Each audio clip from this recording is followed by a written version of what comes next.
Gusto ko po simulan sa pagbibigay ng full disclosure. Alam naman ng lahat na Duterte allied po tayo. Oo naman. At si Bato de la Rosa ay ating kaibigan. Opo. Pero ako po ay nangangako na patas itong ibibigay ko. O lagi Tanong naman. yung Attorney Ferdy, my idol, no? Yung sinasabi ninyo kung ano ang dapat gawin. Ang legal opinion po ng lahat ng kilala kong abogado, Opo. kahit yung mga pink pa, kahit yung mga pink, pero ayaw lang magsalita, ha? Ang dapat natin gawin ay deadmahin yan. Hindi dapat pansinin ang warrant na yan. Ang problema po, kapag pinag-uusapan natin to, iniisip nila na dahil lang kakampi natin sila Bato. Pero hindi talaga dapat pansinin yan kasi po, napakalinaw sa Rome Statute, sa Article 127, when we withdrew, and it took 1 year to take effect, no, yung withdrawal natin, wala na po sila talagang jurisdiction. Alam nyo po, dalawa yung lagi kong naririnig on this topic. Number 1, withdrawal. Number 2, yung complementarity principle under the Rome Statute. Yung withdrawal po natin sa Rome Statute, hindi yung withdrawal na naiisip nitong kasama namin si Victor. Iba naman yun Iba po yun. Iba po yun. Para hindi makabuntis yun. Opo, iba yun. pero yung, ayoko kasing antukin naman ang inyong mga tagapakinig. Pero simplihan natin. Opo.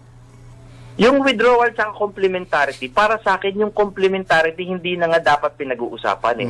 Dahil sa simula pa lang, nung nag-withdraw po tayo, tapos na po ang usapan. Tapos na po.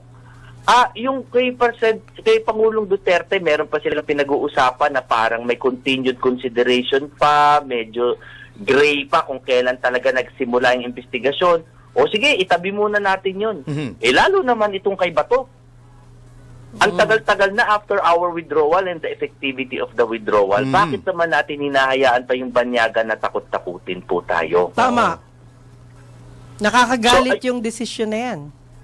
Opo, hindi, tsaka ang masama po dito, no, I was just saying in an interview also with Jojo Alihar, no, yung ginagawa kasi nila, talaga pong rumurupok po ang ating kasarinlan, yung ating sovereignty. Kasi po ito mangyayari dyan, mangyayari dyan, maggagantihan na tayo. Kung sino ang pumalit sa kapangyarihan, halimbawa po, si VP Sara, alam naman natin, laging leading sa mga presidential survey, kapag po nanalo, anyone, hindi lang si VP Sara or sa anyone na ally natin, no? Mamaya yan, baka sila Trillanes, o baka po si Romualdez mismo, o baka po yung ating Pangulo ngayon mismo, ito po ay haka-haka lamang, sarili ko lang tong haka-haka. Baka mamaya, yan naman ang ipadadala natin sa ICC. No, ang nangyayari ngayon, para tayong mga maliliit na bata, little brown babies, na nagsusumbong sa mga tito natin na mga puti, na inano ko, sinaktan po niya ako, gano'n, no? Parang gano'n. Hindi maganda eh. Kasi ako po, I want to go on record. Kahit po may magalit na kakampi ko, kahit kakampi natin. Kapag po sila Romualdez, sila Saldico, sila Marcos, o kung sino man, in the next administration, ipadala natin sa ICC, tututol po ako dyan. Hindi, tama yun. Actually, partner, pinag-uusapan nga namin yan, yung tungkol kay Guanzon. Sabi ko, hindi porket kaalyado natin, we agree with what she is saying, her principles are now aligned with us, pagtatanggol ko yung misconduct niya doon sa mall. Yun ang sinasabi ko eh. Hindi tayo hipokrito katulad ni Rizon Tiveros na pag sila gumagawa tama, pagkalaban ay mali. Ang akin po yung sa tama lang, kasi po, the ICC is the court of last resort. Pero, that even presupposes na bahagi pa tayo o member state pa tayo sa Rome Statute which institutionalized the ICC. Hindi na tayo membro eh. So bakit tayo nagpapadala doon ng mga kaaway natin? Yes, correct. Diba? Tama. O tapos, ang sinasabi nila, baka daw kasi pag dito litisin, ay hindi raw magiging patas ang korte. Ganon. Sino ba ang ombudsman ngayon? Tama. Kanila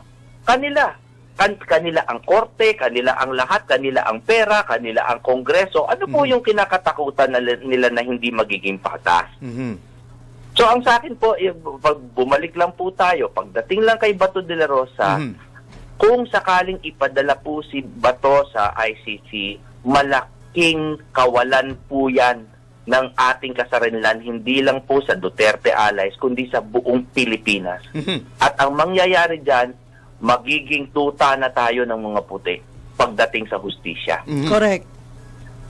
So, with that, Attorney Jimmy, any messages for our people or kahit sa ating pamahalaan sa ngayon tungkol po dito sa pakay na ito o issue na ito? Sa mga yung mga tunay pong Pilipino na hindi na po tumitingin sa politika lamang, kundi yung mismong seguridad na ng ating kinabukasan ang iniisip, no? Huwag po kayong magpauto. Kahit po sa ibang abogado dyan na kung ano-ano yung sinasabi na parang revolutionary justice daw yan, para lang daw.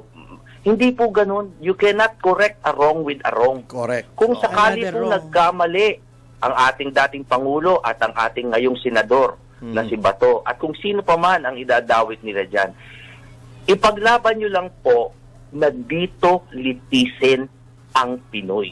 Huwag po tayong luluhod sa banyaga dahil pag yan po nasimulan, sinasabi ko po sa inyo, that is the road to hell. Mamaya yan, lahat tayo, tuta na lamang ng mga puti na nagsusumbong sa ating mga European neighbors para lamang makakamit ng hustisya na kaya namang ibigay ng sarili nating korte. Yan, very well said, Attorney Galing. Jimmy. At alam mo, Jubes, yan ang I like dapat it. inilalagay sa Senado. Oo, may yung mga dignidad. ganyan, may dignidad, impartial, fair, at may legal knowledge. At hindi yung nagbe-break ng law. Saka hindi kung sino-sinong bendalo, yung Ay, committee naku, decision. saludo ako sa'yo, Siguro naman Boss sa Jimmy. 2028, dapat mag-level up ng mga Pilipino pagdating sa Senado. Nakita nyo ang halaga ng pagiging at least yung level-headed at may knowledge ng Yes. law nung debates dun sa impeachment, di ba? Naniniwala ako, Attorney, galing mong pumili Alin ng taong kakausapin ngayon. Ay, siyempre naman. At maraming salamat po, Attorney Jimmy Bondok, sa inyong Salamat po sa pagpapaunlak inyo. sa aming payak na paanyaya. Yes. Maraming salamat. Anytime po.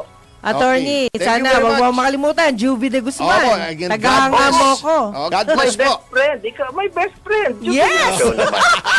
Ikaw naman. Okay. Bye. Thank you. Yan Mahal po. ko po kayo. Salamat po. Okay, Same thank you here. po. Yan po ang tinig ni Attorney Jimmy Bondok, dating Assistant Vice President for Corporate Social Responsibility ng PAGCOR at isang abogado.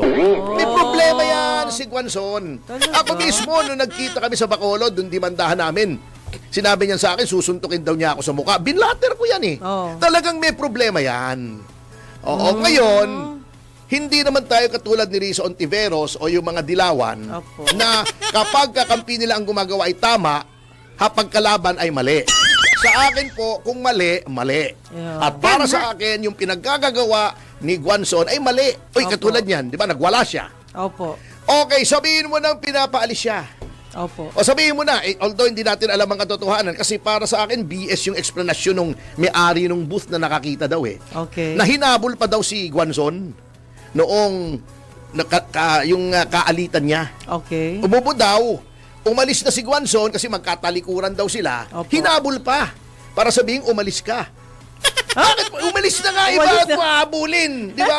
It does not make sense. Ang tawag doon sa aming mga trial lawyers ay Opo. contrary to human experience. Oh. Hindi ganoon ang tunay na pangyayari sa buhay. Opo. Pagkatapos ito idinimanda na naman niya ng unjust vexation. Binabaliktad, oo. Mahilig magdemanda yan. Sinabihan na niya ng Supreme Court sa kaso. Ipakikita ko sa inyo. Opo. Lahat ng taong kagalit niya, dinidemanda niya ng unjust vexation. Kinall out na ngayon ng Supreme Court. Sabi niya, demanda ka ng demanda ng unjust vexation para guluhin yung mga kalaban mo. Hindi tama yan.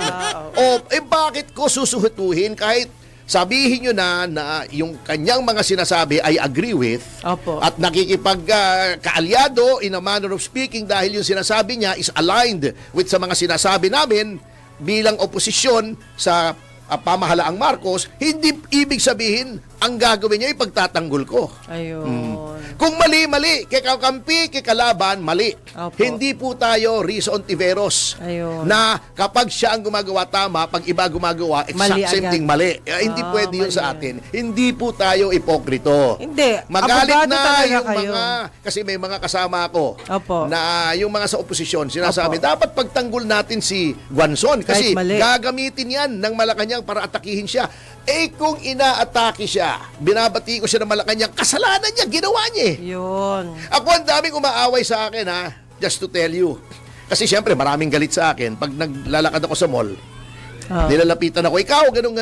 Ganun po ba? Sige po, God bless. Oh. Oo. Bakit mo aawayin sa mall? Correct. Diba? Wala naman sa mall yung issue. Bakit ka bababa dun sa level niya? Tama. Sabihin sa'yo, uy, umalis ka rito, may sakit ka pala. Pasensya na po, sige po, alis na ako. O di tapos, bakit magmumurahin mo? Minura mo, sinigawan mo, nagwala ka roon, sinabi mo pa, hindi ka naman naka-Rolex, hindi ka naman naka-Gucci. Yun ba, overreaction yun, OA yun eh. Opo. Sabi mo na, teka muna, wala parang public place po yata ito. Wala kang karapatang Tama. paalisin ako rito, nabili mo na ba itong mall? Tama. Gaganunin mo. Opo. Pero pag mumurahin mo, Mali. di ba? Pag magsisisigaw ka roon. Totoo pala yung kala ko joke lang. Alin? Yung sinabi sa'yo. Hindi pala. Alin? Anong yung, joke? Kala ko gino-joke ka lang nung kausap mo. Yung kung sakaling galit sa'yo. Ay, hindi. Sinasabi nila dapat daw pagtanggol natin. Oh. Kaya, believe ako, sa mga ibang kaibigan ko naman sa oposisyon, sinasabi nila, that is her problem. Yan. Ayun. Anyway, Ayun na.